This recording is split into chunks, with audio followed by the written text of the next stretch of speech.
السلام علیکم بچوں۔ ہندوستان کی ایک عظیم شخصیت جسے دنیا سر سید احمد خاں کے نام سے جانتی ہے، آج ان کی زندگی کے کچھ اہم پہلو اور کارناموں کے بارے میں ہم جانیں گے۔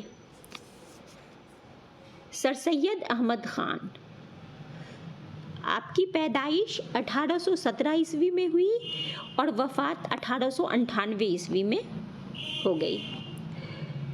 سید احمد خان دہلی میں پیدا ہوئے۔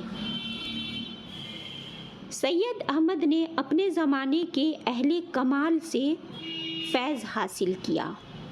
اہل کمال یعنی ایکسپرٹ لوگ جو تھے، کسی بھی مضمون کی قابلیت جس کو ہوتی تھی، ویسے لوگوں سے فیض حاصل کیا یعنی فائدہ حاصل کیا۔ 1839 عیسوی میں انہوں نے انگریزی سرکار کی ملازمت اختیار کی اور مختلف مقامات پر کام کیا۔ 1862 عیسوی میں جب وہ غازی پور میں تھے، انہوں نے ایک انجمن سائنٹیفک سوسائٹی کے نام سے بنائی۔ اچھا، جب آپ کام کے سلسلے میں جاب میں جب آپ غازی پور میں تھے، اس ٹائم میں آپ نے ایک انجمن سائنٹیفک سوسائٹی کے نام سے بنائی۔ سائنٹیفک سوسائٹی کے نام سے ایک انجمن بنائی، جس کا مقصد کیا تھا؟ جس کا مقصد یہ تھا کہ مختلف طرح کے علوم، خاص طور پر سائنس کے علوم کا مطالعہ کیا جائے اور ان علوم کو ہندوستانیوں میں عام کیا جائے۔ علوم علم کی جمع ہے علوم۔ اچھا، تو اس انجمن سائنٹیفک سوسائٹی کا مقصد یہ تھا کہ طرح طرح کے علوم جو انسانی فلاح و بہبود کے لیے بہتر ہوں اور خاص طور سے سائنس کا علم حاصل کیا جائے اور ان سب کو اکٹھا کیا جائے اور ہندوستان کے لوگوں میں اس کو عام کیا جائے، ہندوستان کے لوگوں کو اس کے بارے میں بتایا جائے، اس کی جانکاری دی جائے۔ 1869 عیسوی میں سید احمد خان ایک سال کے لیے انگلستان گئے۔ انگلستان سے واپس آ کر انہوں نے انگریزی کے علمی اور سماجی رسالوں کے طرز پر اپنا ایک رسالہ تہذیب الاخلاق نکالنا شروع کیا۔ جب آپ انگلستان گئے تو انہوں نے دیکھا، انگلستان میں ایک رسالہ دیکھا، ایک میگزین دیکھا جو انہیں بہت اچھی لگی۔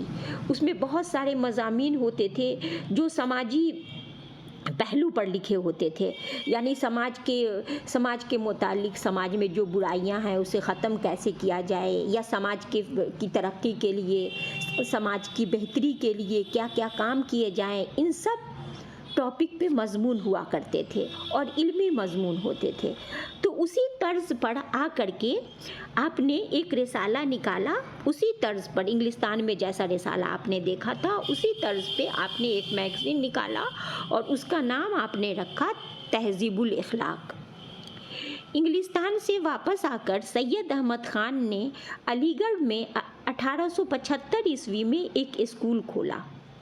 یہ اسکول 1875 عیسوی میں محمڈن انگلو اورینٹل کالج اور پھر 1920 عیسوی میں علی گڑھ مسلم یونیورسٹی کی شکل میں ہندوستان کا ایک نمایاں تعلیمی ادارہ بن گیا۔ علی گڑھ مسلم یونیورسٹی جو ہے، معلوم یہ ہوا کہ علی گڑھ مسلم یونیورسٹی جو ابھی ہم لوگ جانتے ہیں، ہم سب لوگ جانتے ہیں، بہت مشہور علی گڑھ مسلم یونیورسٹی ہے، جس میں لوگ طرح طرح کے علم، میڈیکل، انجینئرنگ اور ہر طرح کے علوم وہاں جا کر کے لوگ حاصل کرتے ہیں، ایک بہت بڑی یونیورسٹی ہے۔ تو اس کو جو ہے سر سید احمد خان نے کھولا تھا اور وہ پہلے اسکول کی شکل میں تھا، بعد میں وہ یونیورسٹی کی شکل میں وہ یونیورسٹی کی شکل میں وہ بنا، دھیرے دھیرے ترقی کرتے کرتے۔